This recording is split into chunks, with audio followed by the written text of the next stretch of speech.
ನಮಸ್ತೆ ಎಲ್ಲರಿಗೂ. ಇವತ್ತು ಕೂಡ ಇಂಟ್ರೆಸ್ಟಿಂಗ್ ಸ್ಟೋರಿ ಒಟ್ಟಿಗೆ ಬಂದಿದ್ದೇನೆ. ಆ್ಯಂಡ್ ಈ ಸ್ಟೋರಿ ದೊಡ್ಡದೇನಲ್ಲ, ಶಾರ್ಟ್ ಆ್ಯಂಡ್ ಸ್ವೀಟ್ ಆಗಿ ಹೇಳ್ತೇನೆ ಈ ಸ್ಟೋರಿಯನ್ನು.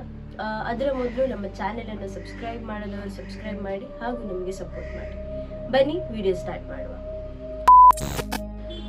ಇದೊಂದು ಯುನೈಟೆಡ್ ಸ್ಟೇಟಲ್ಲಿ ನಡೆದಂತಹ ಘಟನೆ. ಯುನೈಟೆಡ್ ಸ್ಟೇಟಲ್ಲಿ ಒಂದು ಅಬ್ಯಾಂಡೆಂಟ್ ಹೌಸ್ ಇತ್ತು. ಅದನ್ನು ರಿನೋವೇಟ್ ಮಾಡಿ ಒಂದು ಫ್ಯಾಮಿಲಿಗೆ ಕೊಡ್ತಾರೆ. ಅವರು ಆ ಮನೆ ನೋಡಿದ ತಕ್ಷಣ ಪರ್ಚೇಸ್ ಮಾಡ್ತಾರೆ. ಯಾಕೆಂದ್ರೆ ಅದು ದೊಡ್ಡ ಮ್ಯಾನ್ಷನ್ ಆಗಿತ್ತು, ತುಂಬಾ ಸ್ಪೇಸಿ ಆಗಿತ್ತು. ಆ್ಯಂಡ್ ಫಸ್ಟ್ ಆಫ್ ಆಲ್ ಎಲ್ಲರಿಗೆ ಇಷ್ಟ ಆಗೋದು huge garden. So huge garden ಕೂಡ ಇತ್ತು. ಈ ಫ್ಯಾಮಿಲಿ ಅವರಿಗೆ ಮಕ್ಕಳಿಲ್ಲದ ಕಾರಣ ಆ ಹೆಂಡತಿ ಏನ್ ಮಾಡ್ತಾರೆ, ತನ್ನ ತಂಗಿಯನ್ನ ಹಾಗೂ ತಂಗಿಯ ಮಗಳನ್ನ ಬನ್ನಿ ನೀವು ಮನೆಯಲ್ಲಿ ಕುತ್ಕೊಳ್ಳಿ ಅಂತ ಹೇಳ್ತಾರೆ. ಹಾಗೆ ಅವರು ಬಂದು ಮನೆಯಲ್ಲಿ ಕುತ್ಕೊಳ್ತಾರೆ. ಸ್ವಲ್ಪ ದಿವಸ ಒಳ್ಳೆ ರೀತಿಯಲ್ಲೇ ಹೋಗ್ತದೆ. ಸಡನ್ ಆಗಿ ಒಂದು ದಿವಸ ಆತಳ ಗಂಡನಿಗೆ ನೈಟ್ ಶಿಫ್ಟ್ ಆದ ಕಾರಣ ಆತಳ ಏನ್ ಮಾಡ್ತಾಳೆ, ಮಲಗುವಾಗ ಇಬ್ರು ತುಂಬಾ ಲೇಟ್ ಆಗಿರ್ತದೆ. ಆ್ಯಂಡ್ ಮಲಗಿದ ಸ್ವಲ್ಪ ಹೊತ್ತಿನ ನಂತರ ಮಿಡ್ ನೈಟ್ ಅಲ್ಲಿ ಸಡನ್ ಆಗಿ ಅಕ್ಕನಿಗೆ ಎಚ್ಚರಿಕೆ ಆಗ್ತದೆ. ಅಕ್ಕ ಮೇಲಿನ ಮಾಡಿಯ ರೂಮಲ್ಲಿ ಮಲಗ್ತಿದ್ರು. ಆ್ಯಂಡ್ ಆತಳ ತಂಗಿ ಮತ್ತು ತಂಗಿಯ ಮಗಳು ಕೆಳಗಿನ ರೂಮಲ್ಲಿ ಮಲಗ್ತಿದ್ರು. ಅದಕ್ಕೆ ಇವಳಿಗೆ ಎಚ್ಚರಿಕೆ ಆದಾಗ ಅವಳಿಗೆ ತನ್ನ ತಂಗಿ ಯಾರ ಜೊತೆ ಮಾತಾಡೋದು ಕೇಳ್ತದೆ. ಬಟ್ ಅದನ್ನಷ್ಟು ಅವಳು ಇಂಪಾರ್ಟೆಂಟ್ ಕೊಡುದಿಲ್ಲ. ಯಾಕೆಂದ್ರೆ ಅವಳು ಥಿಂಕ್ ಮಾಡ್ತಾಳೆ, ಗಂಡನೊಟ್ಟಿಗೆ ಮಾತಾಡ್ತಿದ್ದಾಳ ಅಥವಾ ಮಗು ಒಟ್ಟಿಗೆ ಏನಾದ್ರು ಮಾತಾಡ್ತಿದ್ದಾಳ ಅಂತ ಥಿಂಕ್ ಮಾಡ್ತಾಳೆ. ಬಿಕಾಸ್ ಮಗು ಚಿಕ್ಕ ಇದ್ದ ಕಾರಣ ಮಗು ಎದ್ದಿರ್ಬೋದು, ಅದಕ್ಕೆ ಮಲಗಿರಿಸಿಕೆ ಏನಾದ್ರು ಸ್ಟೋರೀಸ್ ಆ ಥರ ಏನಾದ್ರು ಹೇಳ್ತಾ ಇರ್ಬೋದು ಅಂತ. ಅದನ್ನು ಅವಳು ಅಷ್ಟು ಮ್ಯಾಟರ್ ಮಾಡಿದ್ರೆ ಪುನಃ ಮಲಗ್ಲಿಕ್ಕೆ ಹೋಗ್ತಾಳೆ. ನೆಕ್ಸ್ಟ್ ಡೇ ಮಾರ್ನಿಂಗ್ ಏನ್ ಮಾಡ್ತಾಳೆ, ಆಯ್ತು ಕೇಳ್ತಾಳೆ, ನೀನು ಯಾರ ಹತ್ರ ಮಾತಾಡ್ತಿದ್ದೀರಿ ಮಿಡ್ ನೈಟ್ ಅಲ್ಲಿ ಅಂತ. ಆಗ ಅವಳು ಹೇಳ್ತಾಳೆ, ಅಲ್ಲ ನಿಂಗೆ ವಿಷಯ ಗೊತ್ತಾ, ನಾನು ರಾತ್ರಿ ಒಂದು ಅರೌಂಡ್ 12:30 1 ಗಂಟೆ ಮಿಡ್ ನೈಟ್ ಆಗುವಾಗ ನನಗೆ ಸಡನ್ ಎಚ್ಚರಿಕೆ ಆಯ್ತು. ಎಚ್ಚರಿಕೆಯಾಗಿ ನಾನು ಎದ್ದು ನೋಡುವಾಗ ನನ್ನ ಮಗುವ ಪಕ್ಕದಲ್ಲಿ ಒಂದು ಅಜ್ಜಿ ಕುತ್ಕೊಂಡಿದ್ರು. ಅರೌಂಡ್ 90 years ಆಗಿರ್ಬೋದು ಅಂತ.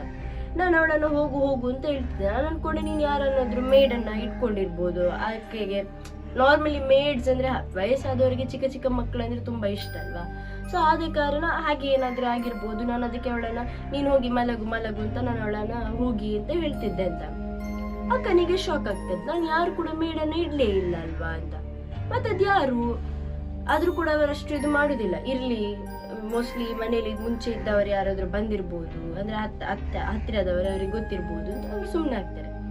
ಅದಾದ ನಂತರ ಒಂದು 4-5 days ನಂತರ ಗಂಡನಿಗೆ ನೈಟ್ ಶಿಫ್ಟ್ ಇದ್ದ ಕಾರಣ ಆತ ನೈಟ್ ಶಿಫ್ಟಿಗೆ ಹೋಗ್ತಾನಲ್ವಾ. ಸೊ ಒಂದು ದಿವಸ ಮಲಗಿದ್ದ. ಸಡನ್ ಆಗಿ ಅಕ್ಕ ಗಾರ್ಡನ್ ಅಲ್ಲಿ ಕ್ಲೀನ್ ಮಾಡ್ತಿದ್ಲು. ಇವಳು ಮಗು ಜೊತೆ ಲಿವಿಂಗ್ ಹಾಲ್ ಅಲ್ಲಿ ಆಟ ಆಡ್ತಿದ್ಲು. ಸಡನ್ ಆಗಿ ಫೈರ್ ಎಲ್ಡ್ರಮ್ ಜೋರಾಗಿ ಸೌಂಡ್ ಮಾಡ್ತದೆ. ಫೈರ್ ಎಲ್ಡ್ರಮ್ ಯಾವಾಗೆಲ್ಲ ಸೌಂಡ್ ಆಗುದು, ತುಂಬಾ ಹೊಗೆ ಬಂದಾಗ, ಇಲ್ಲಾದ್ರೆ ಯಾವ್ದಾದ್ರು ಒಂದು ಫೈರ್ಗೆ ಎಲ್ಲಿಗಾದ್ರೂ ತಾಗಿದ್ರೆ ಆ ಟೈಮಲ್ಲಿ ಬರುದು. ಕರೆಕ್ಟಾ? ಅಲ್ಲಿ ಆ ತರದ್ದು ಏನಾಗಿರ್ಲಿಲ್ಲ. ಒಳಗೆ ಬಂದು ನೋಡುವಾಗ ಎಲ್ಲ ಓಕೆ ಇತ್ತು. ಬಟ್ ಇವರು ಆ ತಂಗಿ ಇದ್ದ ರೂಮಿಗೆ ಹೋಗಿ ನೋಡುವಾಗ ಉಂಟಲ್ಲ, ಅಲ್ಲಿ ಫುಲ್ ಫಾಗ್ ಅಂದ್ರೆ ಹೊಗೆ ಇತ್ತು. ಅಂದ್ರೆ ಹೊಗೆ ಹೇಗಿತ್ತು ಅಂದ್ರೆ ಯಾವ್ದೋ ಒಂದು ಫಿಗರ್ ಇದ್ದಾಗೆ ಕಾಣ್ತಾ ಇತ್ತು. ಅದು ಸ್ವಲ್ಪ ವಿದಿನ್ 2-3 seconds ಎಲ್ಲ ಅದು ಮಾಯ ಆಗ್ತದೆ. ಆದ ನಂತರ ಫೈರ್ ಎಲ್ಡ್ರಮ್ ತನ್ನಷ್ಟಕ್ಕೆ ನಿಲ್ತದೆ. ಇದನ್ನ ನೋಡಿ ಇನ್ನು ನಾವು ಎಕ್ಸ್ಕ್ಯೂಸ್ ಮೀ, ಇದನ್ನ ನೋಡಿ ಇನ್ನು ನಾವು ಇದರ ಬಗ್ಗೆ ಏನಾದ್ರು ಕೇಳ್ಬೇಕಂತ ಅವರು ಹೋಗಿ ನೇಬರ್ ಅವರ ಹತ್ರ ಕೇಳ್ತಾರೆ.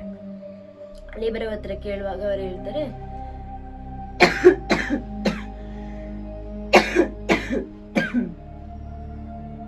ಈ ಮನೆಯಲ್ಲಿ ಎಷ್ಟೋ ವರ್ಷದ ಮುಂಚೆ ಒಬ್ರು ಅಜ್ಜಿ ಇರ್ತಾ ಇದ್ರು. ಅವರಿಗೆ ಆಲ್ಮೋಸ್ಟ್ ಒಂದು 90 years ಆಗಿರ್ಬೋದು. ಅವರು ಬೆಂಕಿ ಹೊತ್ಕೊಂಡು ಸತ್ತೋದ್ರು ಅಂತ. ಅಂದ್ರೆ ಅದನ್ನ ಕೇಳಿ ಇವರು ಎಂತ ಮಾಡ್ತಾರೆ, ಹಾಗಾದ್ರೆ ಅದೇ ಅಜ್ಜಿ ಆಗಿರ್ಬೋದು, ಅವರೇ ಬಂದಲ್ಲಿ ಕುತ್ಕೊಂಡಿರೋ ಅವರದೇ ಆತ್ಮ ಆಗಿರ್ಬೋದು. ಮೋಸ್ಟ್ಲಿ ಇವರ ಮಕ್ಕಳ ಅದೇ ರೂಮಲ್ಲಿ ಮಲಗಿದ್ದ ಕಾರಣ ಅವರು ನೋಡ್ಲಿಕ್ಕೆ ಏನೋ ಬಂದಿರ್ಬೋದು, ಆ ತರ ಅನ್ಕೊಳ್ತಾರೆ. ಸೊ ಇದನ್ನ ಅವರು ಥಿಂಕ್ ಮಾಡಿದ ಮೇಲೆ ಅವರಿಗೆ ಗೊತ್ತಾಗ್ತದೆ, ಓಕೆ ಈ ಮನೆಯಲ್ಲಿ ಪ್ಯಾರಾನಾರ್ಮಲ್ ಆಕ್ಟಿವಿಟೀಸ್ ನಡೀತಿತ್ತು ಅಂತ. ಸೊ ಈ ವಿಡಿಯೋ ನಿಮ್ಗೆ ಇಷ್ಟ ಆದರೆ ನಮ್ಮ ಚಾನೆಲನ್ನು ಸಬ್ಸ್ಕ್ರೈಬ್ ಮಾಡಿ ಹಾಗೂ ಸಪೋರ್ಟ್ ಮಾಡಿ. ನೆಕ್ಸ್ಟ್ ಇಂಟ್ರೆಸ್ಟಿಂಗ್ ಸ್ಟೋರೀಸ್ ಒಟ್ಟಿಗೆ ಬರ್ತೇನೆ. ಟಿಲ್ ದೆನ್ ಬಾಯ್.